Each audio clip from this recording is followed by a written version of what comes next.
విశాఖ ఉక్కు పరిశ్రమ ప్రైవేటీకరణపై ప్రతిష్టంభన కొనసాగుతూనే ఉంది. ప్రైవేటీకరణ లేదు అంటూనే కేంద్రం వెనక్కు తగ్గడం లేదు. ఇలానే వ్యవహరిస్తే మండే ఉక్కు పిడికిలిని చూడక తప్పదని కార్మిక లోకం హెచ్చరిస్తుంది. ఈ నేపథ్యంలో ఈ నెల 29వ తేదీన ప్రధాని నరేంద్ర మోడీ విశాఖ పర్యటన ఉత్కంఠగా మారింది.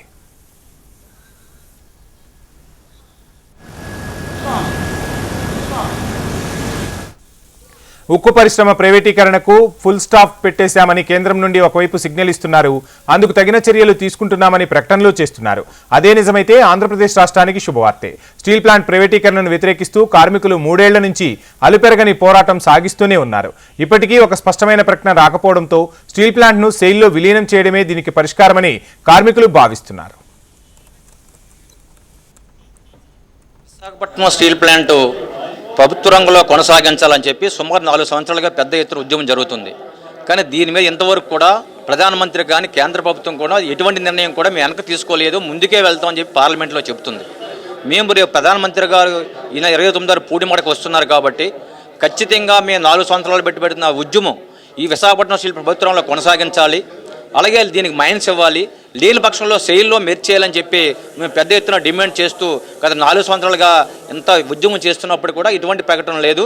ముఖ్యమంత్రి గారిని పవన్ కళ్యాణ్ గారిని కూడా మేము కోరుతున్నాం. ఎందుకంటే మీరు ఎన్డీఏ గవర్నమెంట్లో కలిసి ఉన్నారు, మీరు ఈరోజు ప్రధానమంత్రి మీరు ఏం చెప్తే చేసే పరిస్థితి ఉంది కాబట్టి మీరు అక్కడ ప్రకటన చేయించాలని చెప్పి పోరాట కమిటీ మేము విజ్ఞప్తి చేస్తున్నాం. ఈరోజు విశాఖపట్నం స్టీల్ ప్లాంట్ని ఈ 4 సంవత్సరాలు కూడా ఉత్పత్తి లేకుండా మీరు చంపేశారు. ఏదో రకంగా నష్టాలు పాలు చేసి ప్రైవేట్ వ్యక్తులకు అమ్మాలని చెప్పి ఒక అదానీకో అంబానీకో పోస్కోకో జిందాలకు అమ్మాల కుట్రపూరితంగానే ఈ 4 సంవత్సరాలు రా మెటీరియల్ ఇవ్వకుండా, వర్కింగ్ క్యాపిటల్ ఇవ్వకుండా, ఐరన్ ఓర్ ఇవ్వకుండా, కనీసం ఎంప్లాయీస్కి జీతాలు పర్మనెంట్ కార్మికులు 3 నెలల బట్టి జీతాలు ఇవ్వలేదు, కాంట్రాక్ట్ 4 నెలల జీతాలు ఇవ్వలేదు, చనిపోయిన కార్మికులు డిఏ బేసిక్గా ఇవ్వట్లేదు, రిటైర్ అయిన కార్మికులు సెటిల్మెంట్ చేయకుండా మానసికంగా ఆర్థికంగా దెబ్బతీసి కార్మికులు కూడా ఈ స్టీల్ ప్రైవేట్ పరం చేయండి అని చెప్పే విధంగా మైండ్లు ట్యూన్ చేయాలనే ఉద్దేశంతో ఈరోజు కేంద్రం కుట్రపూరితం చేస్తుంది. ప్రధానమంత్రి గారు మేము చెప్తున్నాం, ఖచ్చితంగా మీరు చేయకపోతే ఎన్డీఏ గవర్నమెంట్ సరైన మూల్యం చెల్లించుకోవాల్సి వస్తుందని చెప్పి ప్రైవేట్ రంగం నుంచి ఉండడానికి వీలు లేదు, ప్రభుత్వ రంగంలో కొనసాగాలని చెప్పి డిమాండ్ చేస్తూ ఉద్యమాలు నడుస్తూ ఉన్నాయి. దీనికి తెలుగు రాష్ట్ర ప్రజలంతా కూడా మద్దతు ఇచ్చి ఉన్నారు. కాబట్టి విశాఖపట్నం స్టీల్ ప్లాంట్ ఈ రోజు కూడా ఎవరు కూడా టచ్ చేయలేకపోయారు. భారత ప్రధాని గారు 3వసారి విశాఖపట్నం రాబోతూ ఉన్నారు.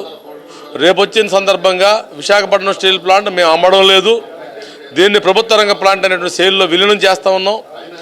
భారత ప్రభుత్వ అవసరాలకు సంబంధించినట్టుగా స్టీల్ ఉత్పత్తి చేసే విధంగా దీన్ని అభివృద్ధి చేస్తామని చెప్పేసి ప్రకటన చేయాలని చెప్పి డిమాండ్ చేస్తూ ఉన్నాం.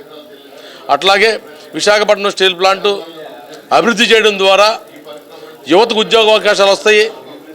విశాఖపట్నం స్టీల్ ప్లాంట్ అభివృద్ధి చేయడం ద్వారా ప్రజలకు మెడికల్ ఆక్సిజన్ దొరుకుతుంది, రైతులకు పుష్కల అమ్మోనియా దొరుకుతుంది, ప్రజలకి చౌకగా స్టీల్ ఉత్పత్తి చేసి మార్కెట్లు ఇచ్చేదానికి అవకాశం ఉంటుంది.